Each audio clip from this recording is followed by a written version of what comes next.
You know what the difference is between you and me? I make this look good.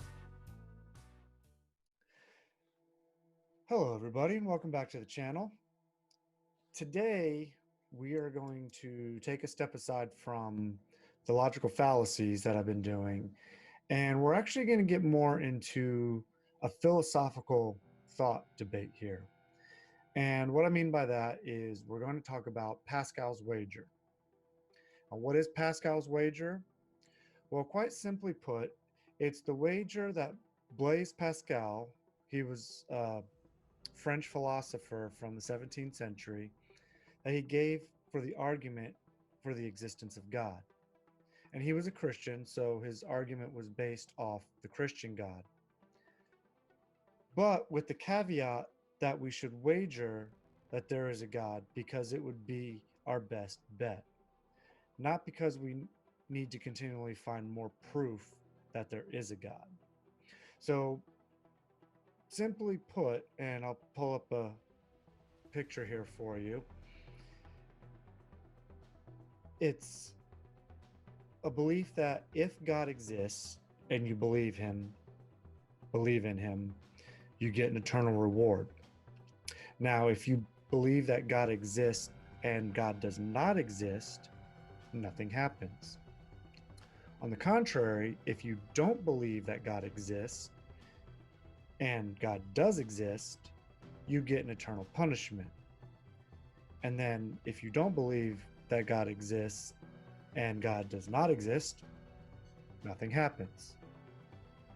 So is that all there is to it? No.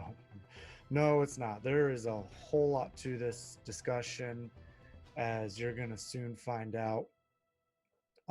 There's arguments for it, there's arguments against it. There's also a lot of mathematical probability for it, and you'll see how a little later on how we get into that. I'm going to try to explain it the best I can, and I am no mathematician. But just by this chart alone that you just saw,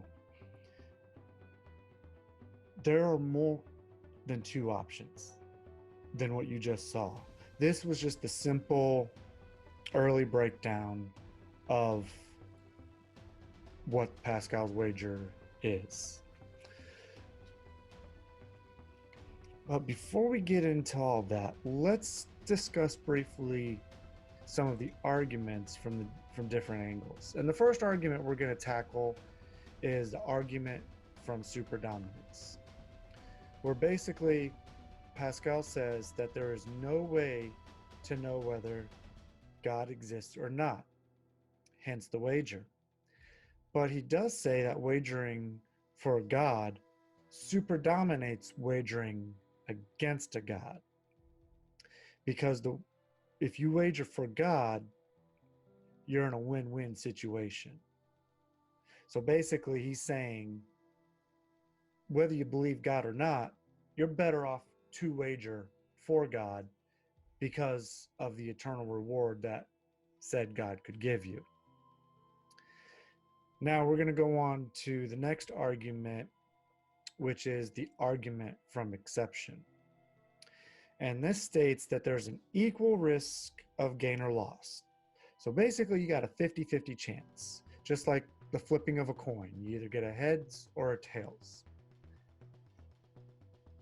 You know, even I would play a 50-50 game because you're just as evenly staked into that as you are staked out of it. And this is where the gambling starts coming in and the probabilities start to emerge, is with this argument right here. Because this coin flip actually can start giving you more probabilities as you go down the line, the more you flip the coin. But that's more for later, these probabilities. But also part of this argument includes more than two possibilities. But is this really a balanced view? Well, let's go a little bit further in and talk about odds. And we're going to take the lottery, for example. Now, usually when you play the lottery, if you look at the back of the lottery ticket or you go online and they tell you what the odds of winning are, you have the odds for every ticket, one ticket you buy, it's usually somewhere in the hundreds of millions of a chance to win. But are the odds with that ticket you either win or you lose? That could be your 50-50 chance on that as well. You either win with the ticket you buy or you lose with the ticket you buy. So the way you look at it can change your odds. So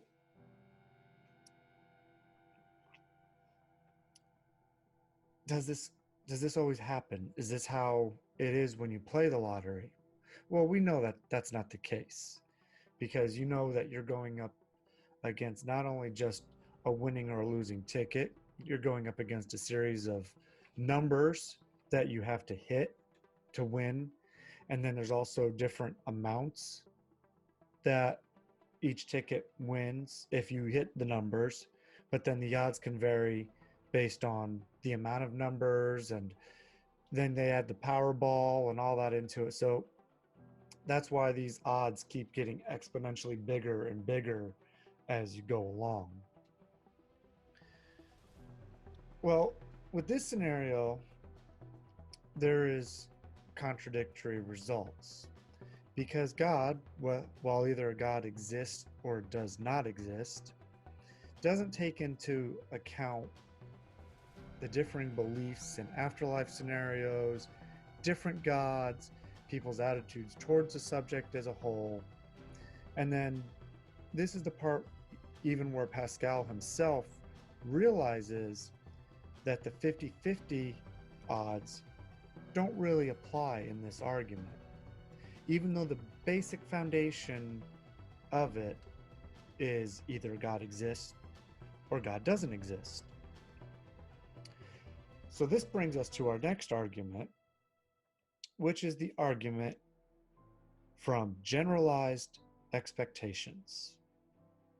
And this is where the probabilities start to get bigger, and the mathematical formulas for calculating these probabilities begins in this part of it right here. So in short, the postulation for an infinite amount of possibilities, and one being for you, is presented.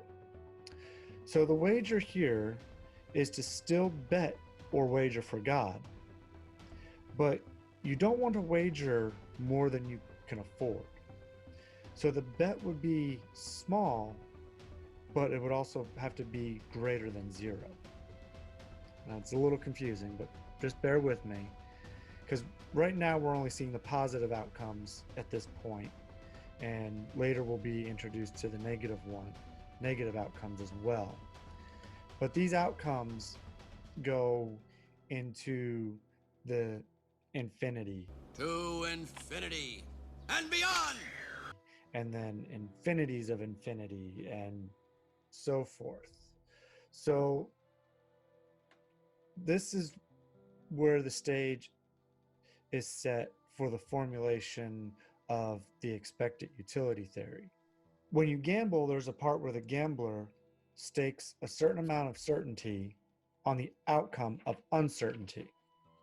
So what that means is the gambler will wager a certain amount of money. We'll call that X. Now, depending on whatever game he's playing, the outcome of that game is, that gambler is hoping to add more to his X that he bet it. And in that scenario, if the gambler is a smart gambler, he's not going to bet more than he's willing to lose either. And this is the same with Pascal's wager. You don't want to bet more than you're willing to lose. And in that case, with Pascal's wager, it's your life you're betting on. Or if you win in his this game with Pascal, you get the eternal life and eternal happiness if you're on the winning side of this scenario. But in any case, whether God exists or he doesn't, these variables come in when you make your wagers. As far as the variable values, those depend on your confidence or lack thereof when assigning your value to God. So, are you confident that a God exists and you're willing to wager more? Or are you less confident? Are you doubting? Do you have questions about it? And so you're not going to put as much stake into the game because you don't know what the game is sometimes, how it's being played. You don't know what the outcomes are or whatever. So at this point, I'm going to show you on the screen here the mathematical formulas that I found for this. Again, I'm no mathematician. I'm not going to be able to explain these very well.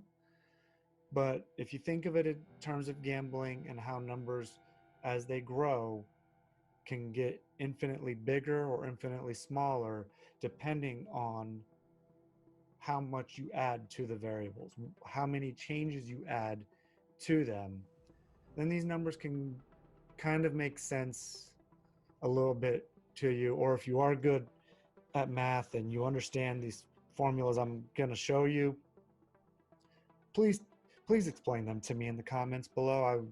I would like to understand it a little bit better myself.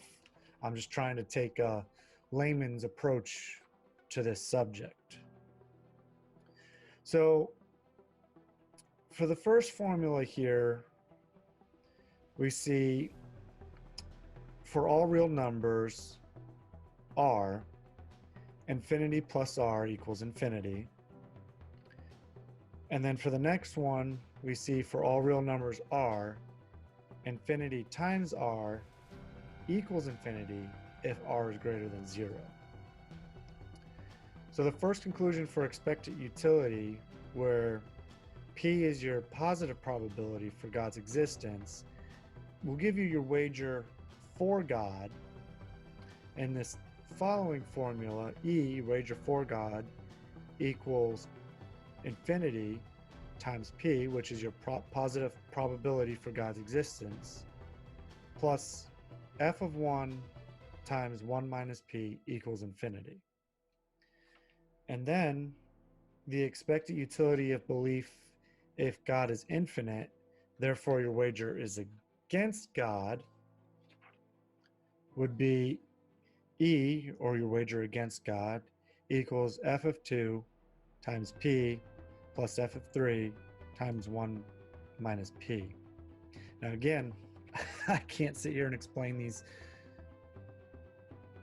equations very well, hoping somebody has some mathematical abilities that I don't have. But basically, these are your formulas to account for whether God exists or he doesn't exist, and whether or not you're going to stake more into it or less into it. And we're going to get a little bit more into what those variables are in the next section here about objections to Pascal's wager, because so far most of the arguments for it have been for God's existence, where you can assign a number that is greater than 0, assuming God exists. But is this the only way we can look at it? Well, obviously not. And what we need here in the next section, what we're going to discuss, is a decision matrix. And basically what that means is these are the other variables that can come into play when calculating for or against the existence of God. And here's what this means. Different people will have different matrices wherein the prospects of the afterlife differ, how long those afterlives can be. Also, one thing I thought of when I was doing my research and everything for this video was I remember A, I've talked to a Mormon about this before, and B, I've heard it in other YouTube videos from ex-Mormons. They believe in what's called different levels of glory, where they believe they're going to get different levels of heaven as they go up. And I think they said they don't really believe in hell, but if you're like the worst person, you get like the lowest level of heaven. So in this scenario, obviously they're still wagering on the existence for a God. But what they put into that belief and into their life for that wager will depend on how high up in heaven they get. So even the worst person in the world still gets into heaven, but he's at like the lowest grade of heaven, whatever that means. I have no clue what that would even entail. So, and then now there's some other things to add to this decision matrix is, could the utility of salvation be infinite or not? Is there more than one infinity in the matrix? Should the matrix have more rows, which means should it have more rewards in it? Should it have more columns, or should it have more punishments, or should it have more deities?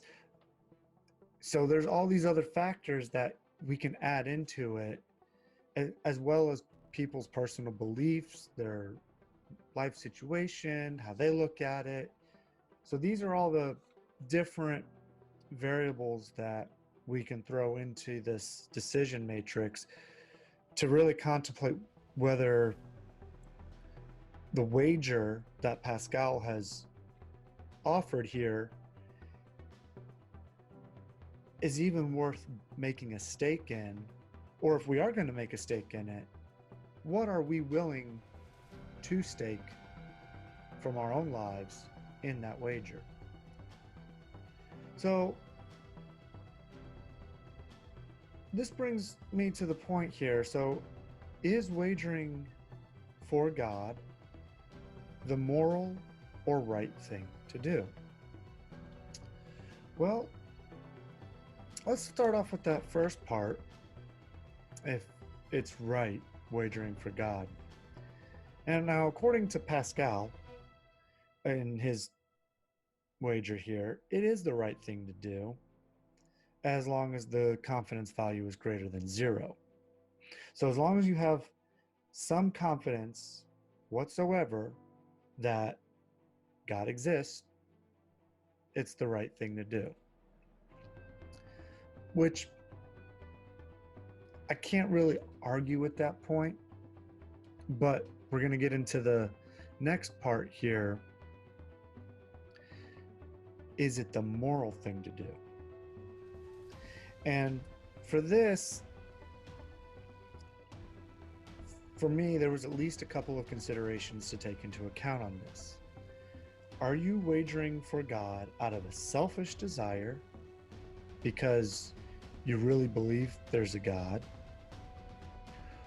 And if you really believe there is a God, is the morality of that God something you can align your values with? Now, we know in different holy books, there's the actions that God has taken or whatever. Would you deem those to be moral by our standards today? Or would you not deem those to be moral? Now, up to this point, I haven't discussed or talked about the Jehovah's Witnesses and how this relates to them. And this is where I'm going to bring them in because mainly it was my former religion, and tie this into how they are using Pascal's wager in their religion. And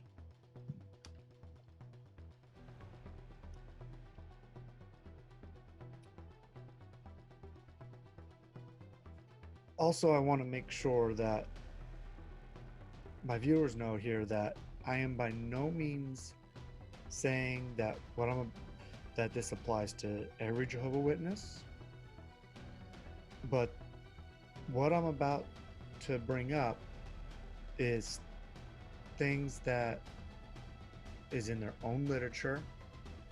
And this first one I'm gonna talk about here actually came from the 2016 convention, which was the Remain Loyal to Jehovah convention. And this was from one of their videos that they showed there. And a lot of you viewers will know this to be the bunker videos, but the video is actually called Pursue What Builds Loyalty. So let's take a look at the clip of that video, and we're going to see an example of how Pascal's wager is used, but also we're going to see the attitude of the person in the video on how they use that wager. So let's take a look at that. I know that look. You have an experience, don't you? I do, but It can't be anything I don't already know. well, it's not exactly on my list of things to share with my little brother. There's no pressure, Elaine. Only tell it if you want to. It's okay. For me, I struggled with negative thinking. No way. Yeah. But I had a good friend who always helped and listened and helped me learn how to fight it. And I'll always be grateful. I would pray, but at times the feelings were so strong, I didn't know what to do. I know. That must be so hard for you. Will they ever stop feeling like this? Don't worry about if it's gonna stop. Let's talk about ways you can take control when it happens. Take control? You know, the scriptures tell us as Christians, we pray for self-control in our actions. But you know, we need that same self-control for our thoughts. I never thought about it that way before. The scriptures tell us how. Can we read one together? Yeah, I really like that. It's in 2 Corinthians chapter 10, in verse number 5. You're gonna like this scripture. Chapter 10 and verse 5. Do you feel like reading it? Okay. For we are overturning reasonings and every lofty thing raised up against the knowledge of God. And we are bringing every thought into captivity to make it obedient to the Christ. Karen showed me what it meant to bring my negative thoughts into captivity and to make them obedient to the Christ. I had to know what my negative thoughts were, all of them, and write them down. And for each one, find what Jehovah thinks, and then find scriptures that I could remember each time that negative thought returned. I kept that list with me at all times. It was a slow process, but with Jehovah's help and with Karen's, I've learned how to fight the battle against negative thoughts. Elaine, that was so brave of you to share.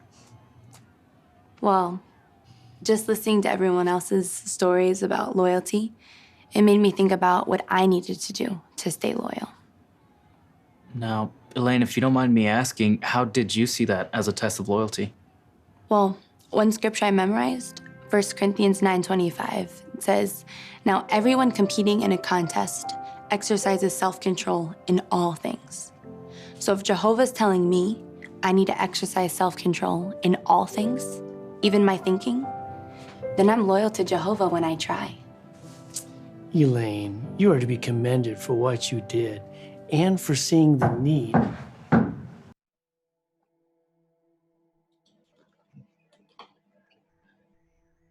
All right, now, did you notice the girl's attitude? What did she say in the video? She said that she had negative thoughts. My. Oh, no. Now, what did she do to quell those negative thoughts? She went to a friend and she discussed what she was going through, what she was thinking. And what did her friend do? Obviously, in the JW world, well, here's a scripture for you to read. Now, did she actually address what those thoughts were? No. Did we hear what those negative thoughts were? No. Now, to me, that would tell me that she needs some kind of therapy, some kind of help. Maybe she's depressed. Maybe she's, I hope not, even worse than that. But they never actually tell you what she's going through. So you don't get a sense of what her negative thoughts really were in that video. But what I did get out of it is her attitude was basically fake it till you make it. And that has rung true in religions throughout all the world. Well, if you don't really believe it, just go through the motions, do what you need to do, so that way you can get that reward at the end of the road. And that's what Pascal is basically saying too. It's better to wager for God than against God, because at least if you're wagering for him and he's true and he's real, you're good.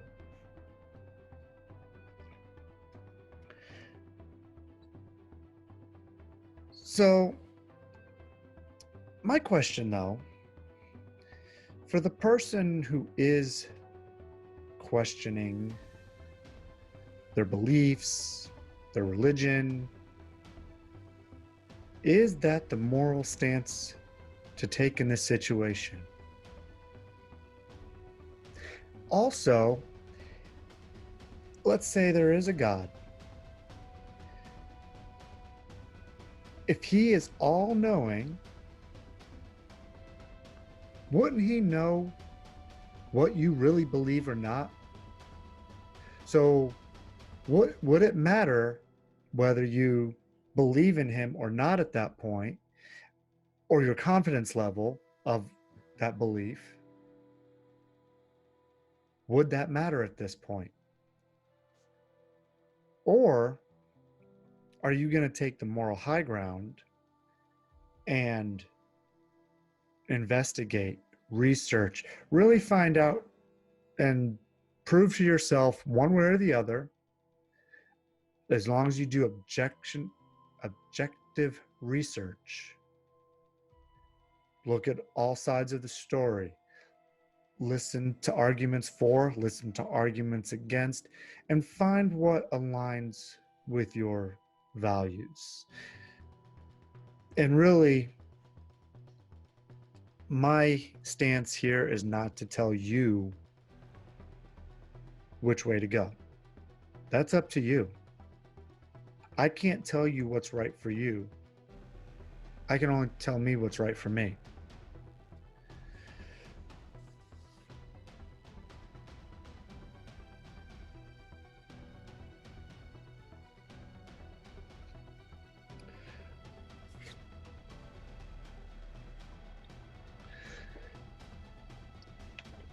So how else do the Jehovah's Witnesses fall into Pascal's wager?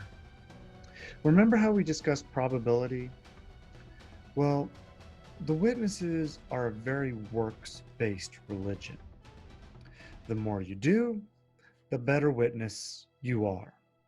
And this attitude really permeates throughout the whole religion. There's constantly talks on doing more, and I was trying to locate the video clip and I wasn't able to find it from the convention where it had a video of a couple pioneers who had a nice house, and the husband and wife were pioneers. And in the video, they were saying, well, maybe we could do more. Maybe so they put their house up for sale and go live in a smaller house with fewer expenses so they could do more. They're already doing what's considered full-time service, which is 70 hours or more a month for them to do. Now, this attitude really shows here. I'm going to show you an article from the June 1984 Kingdom Ministry. It's on page 4, and you'll see here it's the subheading, Presenting the Good News When on Vacation. Now you think about this, okay? As Jehovah's Witness, you've, especially in 1984, okay? Let's go back to that time frame. Now, currently pioneers are only doing 70 hours a month. Back then, I believe it was 90 hours a month was the requirement for pioneers, okay? Then also, you have to go to 3 meetings a week, usually just a typical week. The days could vary for some people, like Sunday, Tuesday, and Thursday. So you had your public talk and watchtower study on Sunday. Your Tuesday meeting would be a book study, usually at somebody's house, where you discuss a book that the organization provided for an hour. And then Thursday night, another couple hours, which that back then was your theocratic ministry school and service meeting. And so they were trying to help you be better out knocking on doors. And then you'd also have to go out and preach to people, knocking on doors on the weekend sometime. If you were a pioneer, you were doing this several days throughout the week. So, and then add to that, they wanted you to prepare for every meeting before the meeting. So you'd have all that extra studying out of their own literature to do. So you don't really get to stop and catch a break. Ergo, this article right here, Presenting the Good News When on Vacation. Will you be taking a vacation this summer? If so, what will you be doing? Many use their time caring for things around their home. Others visit friends and relatives. Of course, we should all be in attendance at the Kingdom Increase District Convention. I guess that was the district convention that year. Vacation time may also provide an opportunity to have a fuller share in kingdom preaching. Oh yeah, let me add that too. And annually, every year, they had summer conventions, which my whole life were 3 days and sometime in summer. Now, I know back years ago, like when my dad was younger, they were 7 and 8 days to go. And at those times, you would sit through about 8 hours of people getting up on the platform and giving talks. Now, since 2014, they started doing more videos, which help break up the monotony and make it a little bit more interesting. But back then, they didn't have that at all. The biggest thing you had to look forward to at a convention was the drama on Sunday when people from around the different congregations got together, just a select number of them because you all had to be in good standing, and they would dress up in costumes and reenact a Bible story on the stage with the voiceovers coming out of the speakers from the ceiling, but they would act like they were the ones speaking, and you'd see overly elaborate gestures and this and that, so that way who was speaking on the stage, even though they weren't really speaking, they were just acting the lines. So you had that in the summer. Then you also had, every year, you had what was called a circuit assembly, which was always on a Saturday and Sunday because it was a 2-day circuit assembly at that time. And then you would have a special day assembly. And all those assemblies and conventions were basically the same format. The circuit and assembly and special day assembly were generally smaller in size, but those would roughly be about 2,000 people. And then the district conventions would be about between 5 to 10,000 people, depending on the size venue and the area you lived in. So you had all that to do all the time. And then, you go back home and you do your weekly meetings as usual, your study, your service. You have a full life. You have no time for anything else. Now, come back to this. Presenting the good news when on vacation. Second subheading there, increased field service. During vacation time, we usually have more freedom to spend our time as we wish, do we not? Possibly we could have a fuller share in the preaching of the good news of the kingdom. You care about other people and have a desire to do something about it. Vacation time may furnish you with that opportunity. So, what you're seeing here is more and more things that are piled upon the witness. Now, how does this all add into what I've been talking about with Pascal's wager? So, where this comes into is because of all these things, if you wanted to, you could make, when we were talking about decision matrices a few minutes ago, you could take all those things and put them in a list of rows and columns of works and, whatever punishment or whatever it may be, reward and punishment, and you can keep adding more and more to that matrix. And what that will do is will change the probabilities, will change the numbers. And then let me show you something else here as far as the witness theology is concerned from the Bible here. Let's go to Zephaniah. Oh, that's the that should be it. Yeah, Zephaniah chapter 2 and verse 3. Here's something big that could be added to that decision matrix right here. And this was a big thing for the witnesses. Here from their New World Translation Bible 2013, it says, "Seek Jehovah, all you meek ones of the earth, who observe his righteous decrees. Seek righteousness, seek meekness." And here's the big point. Probably. Not you will. Probably you will be concealed on the day of Jehovah's anger.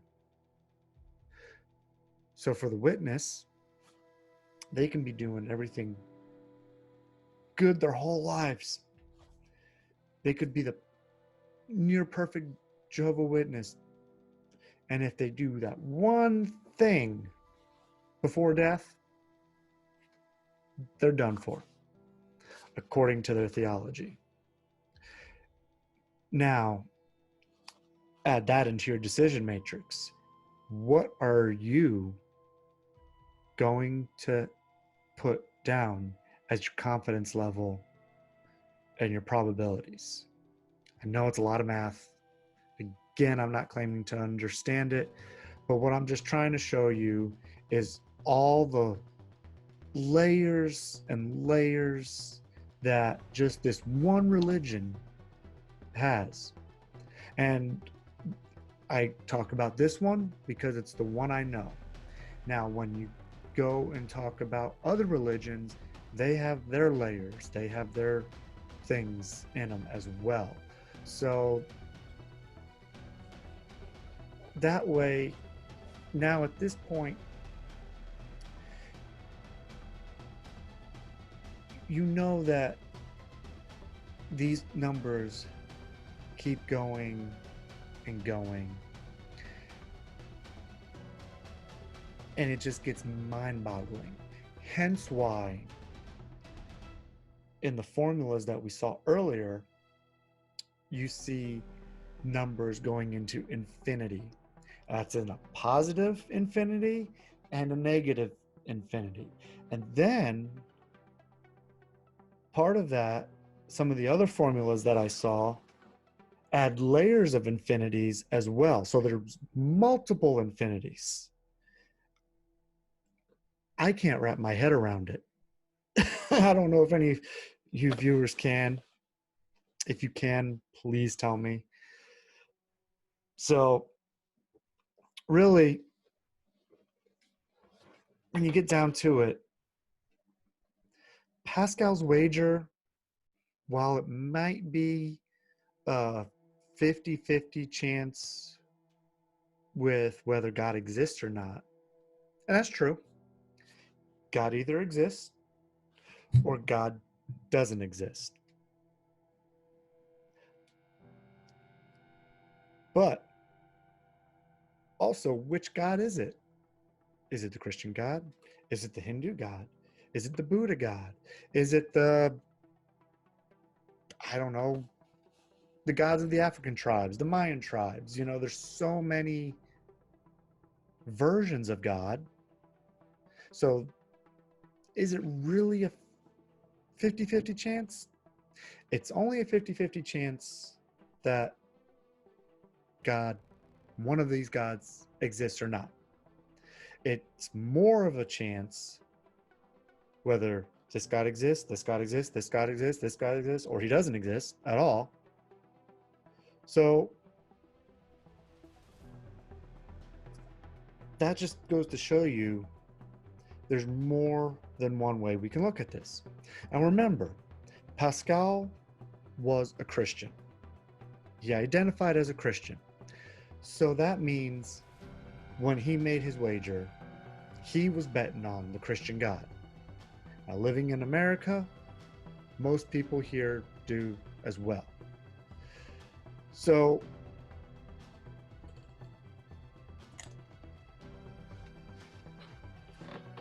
just to add to this, this is just, for this video, this is just a little bit of what I found. And I wanted to put it out there because as part of my logical fallacy series and everything, as great as it is to think logically, some of the philosophical things can become quite interesting as well, which is why I did the video about the ship of Theseus with my friend Stefan, because some of these thought experiments and trying to break down these other ways of thinking, to me, it's quite interesting. I hope you, the viewer, find it interesting as well. And if when I post this video and everything, all the research that I found is going to be down in the comments below. I'm going to put the link not only to the web page that I got all my information off of, which I didn't give it all to you, believe me, because when I was reading over it, I was looking at it and I was just like, because it was just so much to take in. And especially not being a mathematician, I couldn't completely wrap my head around it. Now, the part that I could understand is the gambling and the numbers getting bigger. And I hope that helps you all wrap your head around it a little bit better as well. But there's a lot more research to this. There's a lot more references. And I'm going to put all that in the description below in case anybody wants to go look at that and see where I got it from. I want to be sure that everybody can have access to that as well. So, in conclusion, while Pascal's wager may seem to present only two options, we can see that there are varying levels of confidence, risk versus reward, levels of reward, levels of no reward. There can be an unlimited number of outcomes in any direction, and this goes for beliefs that start with the presumption of God as well as those that don't. So all I can say to that is do your research, find the way that is best for you. I can't tell you the way that is best for you, and I will never try to. That is not my goal here. I want everybody to be happy. I want everybody to find their own way, but I also want you to be well informed and to draw your own conclusions based off good research. And now that includes, as I mentioned earlier, looking at both sides of the argument. It's hard to get anything in this world that doesn't have any bias whatsoever in it, because we're all prone to it. I'm prone to it. You're prone to it. We all have our own biases, and those always come into play. But try to look through that as best you can to get the best information. And as always, love others, do no harm, and thank you for watching.